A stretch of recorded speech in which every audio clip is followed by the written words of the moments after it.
the Kayfabe Tier List. This is a visual tracker used to track the credibility and presentation of various members of WWE's roster. This is the post Money in the Bank edition, and this was created by our very own Steven. So I'm looking at the Kayfabe Tier List, and as you can see on that top row, there are two big changes to come to the Kayfabe Tier List. One of them being Seth Rollins has moved up to the A+ tier, and Dean Ambrose is now listed as a WWE World Heavyweight Champion. I want to start off with Seth really quickly because, Steven, you had a few questions about whether you would move Seth up to the A+ tier, and I threw in my little 2 cents based off of the way that he beat Roman Reigns at Money in the Bank. It threw me off.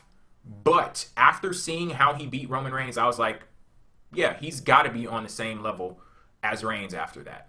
Because I think WWE made it a point to, paint these two guys as somewhat of equals. So I would say that him moving up to A+ is definitely warranted. Yeah, that was a hard decision to make because he did beat Reigns clean, but the way I do it is I look within the tiers and I look sort of the ones that are next to them, and I was thinking, okay, yeah, he beat Reigns, but would he beat Cena, or could he beat Cena? What about Triple H or The Undertaker? But, the thing that convinced me was I read a stat that said Seth Rollins is the first person ever in WWE to beat Roman Reigns one-on-one clean. The last person was in FCW, and I think that was Adam Rose. So that alone said, okay. Where's Adam Rose at? I don't see him. Oh, yeah. Let's fucking fuck him. Never mind. So, yeah, and then I was looking at Ambrose because I said, well, Ambrose could beat Rollins, but Ambrose can't really beat anyone else in that tier, probably. So it's kind of hard to determine, but I think Seth Rollins does belong in the same one as Reigns at this point, and I think it won't be long before Ambrose moves up, but we'll see. I don't think it'll be We'll see too long about before Connor and Victor move up either. I think they're on the rise. As you can tell. Oh, yeah. The Ascension They on are the rise. ascending. I see what you did there. Yeah. But they've been there for a while, though, so I don't know about that. Maybe we need to rethink that name. Well, isn't Yeah. one of them suspended too? I don't remember. Yeah, one Yeah, of them did. as you can see by the little go-to-jail Monopoly guy. I guess, that's Roman right. Reigns, he needs one too now. Yeah. My other big thing that I wanted to talk about with this Kayfabe tier list is the position of Dean Ambrose. Now, just to tie back to our conversation that we had on the Money in the Bank review, I found it kind of funny that some people were in the comments, talking shit about me, trying to catch me slipping. And I just want to send a message out to everyone: you'll never catch me slipping. I'm way too hip to trip. But yeah, the thing is, with that it was funny how some people were saying, "Oh, I'm just mad because Roman Reigns lost the title," or things like that. When I've been on the record for complaining about the Money in the Bank briefcase.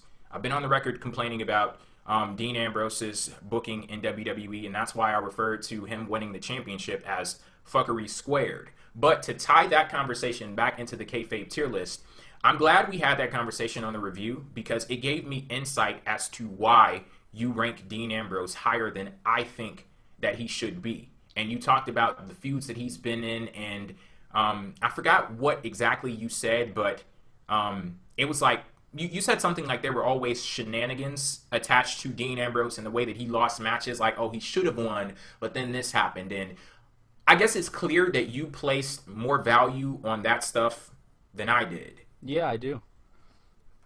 Because I see those I see them as practical victories, in terms of his ability. Practical victories. That's okay.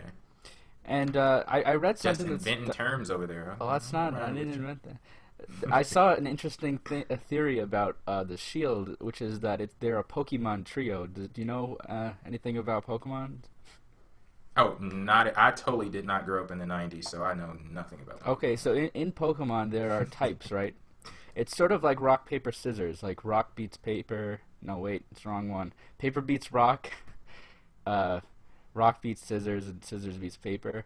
People are saying Roman Reigns, Seth Rollins, and Ambrose are sort of like that because Ambrose always beats Rollins except by technicality. Rollins beat Reigns, and Roman Reigns always beats Ambrose. So it seems like they're in sort of like a rock, paper, scissors scenario where they each sort of have each other's number in a triangle sort of way.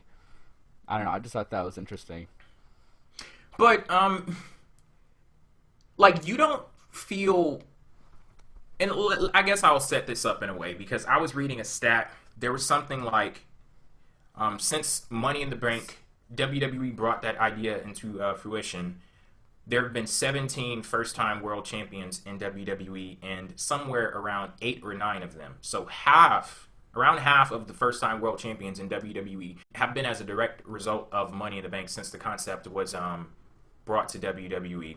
And one of my big issues is that we can't, most of the time we don't really get to follow someone on a journey to the top. And I know that's something that you've actually complained about in the past before. Like you've actually said you have an issue with people using Money in the Bank to capitalize off of incapacitated opponents and things like that. I hate the Money in the Bank, but in this case, I felt that this was a part of Ambrose's arc that actually makes sense. I feel like he did climb to the top, and he needed the Money in the Bank to do it because every other time he's attempted it, something in the universe is always fucking him over. So he finally made it there using a technicality of his own. And he's already beaten Seth Rollins before, so I feel like in this case I'm not too bothered by it. But yeah, that stat really bugs me. I hate the fact that most of the new world champions come from Money in the Bank. So you don't feel robbed at all from not being able to anticipate Dean Ambrose winning a world championship? You know, what you mean, like clean in a one-on-one sort of way? I mean, if that's how you want to view it, I'm just saying, like, you feel as if like this was a complete story that was told. Like you don't feel robbed or cheated out of a moment. I do a little bit, yeah. I'm not saying it's the best thing, but I don't.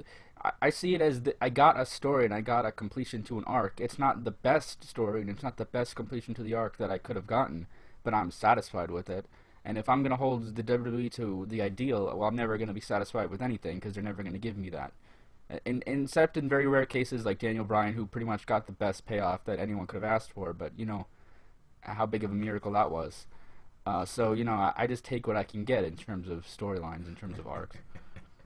Yeah, because I was listening to what you said on the Money in the Bank review referring to Dean Ambrose, and maybe if I felt as if WWE was telling some long arc with Dean Ambrose and it wasn't just like isolated incidents, you know, bullshit thrown together, maybe I'd be on the same boat as you, but it's just that it was either incompetence on WWE's part to tell a cohesive story, or they just never saw Dean Ambrose as a top guy, and this just provided them with an opportunity because of the Shield to elevate him to that level. Like I think they do. I see guess Ambrose what I'm as a saying top is, guy. I just think the moment was never right because they were focusing on Reigns and Rollins at different points, so they never really could have pulled the trigger, so they had to do all that technicality stuff.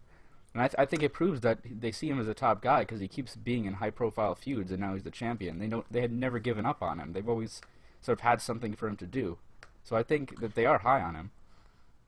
See, I don't think that the story that you see was told with any integrity, though. And I guess that's the biggest thing for me. Well, like, I don't think that it was told. I don't disagree with that, but when it comes to this company, I've said this before, you know, sometimes you gotta almost write stories yourself. Like, you take the bullshit that they do and you impose a coherent narrative on it in order to make yourself feel better, and that's sort of what you did with The Undertaker versus Brock Lesnar, which I enjoy. Oh my God! See, here's the thing. That's completely different based off of what's going on here, because telling the story of an unworthy contender, that's not difficult to do. When you're talking about the Greek tragedy with The Undertaker, that delves into mythology and, you know, except the fact Aristotle and Shakespeare and stuff like that. Like, that is a complex story to tell. It's not that difficult for the announcers to say, oh, Dean Ambrose, he was so close, and this guy, he's done so much in WWE, but he just needs that one little push to get to the top. No, it's but very that's not easy the for the story. announcers to paint that picture. The story isn't that he was so close. The story is he actually did win it, like twice. But there's always some bullshit that goes on. It's not that he's so close. It's that he does win it, but something fucks him over. Okay. So it's not that his booking has been extremely up and down, but I do see that because I'll never forget when he actually like legit pinned Rollins and won the title, and it was like that dusty finish or whatever. And Triple H. Yeah, that too. There you go. So I mean, you got multiple situations where Ambrose has been like that guy who's about to win the title. But I don't know. I don't necessarily think WWE sees him as like a top guy, but they see him as a star, no question. I just don't think they see him as like the number one guy. No, but that's they don't okay. see him And as the number one. there's only one guy who's ever meant to be the number one guy at a time, and like Roman Reigns. Yeah, and that's not the standard that I'm holding Dean Ambrose to either. Sure, and it shouldn't be. Like WWE has to see him as a top guy. Right, and as long as they see him as a star who's like capable of holding the title, and I mean, I don't really recall too many times other than the Great Khali that I can really think of when it was like they put the title on a guy that they don't believe in, and they did believe in even Khali, even though none of us did. Jack Swagger, Dolph Ziggler.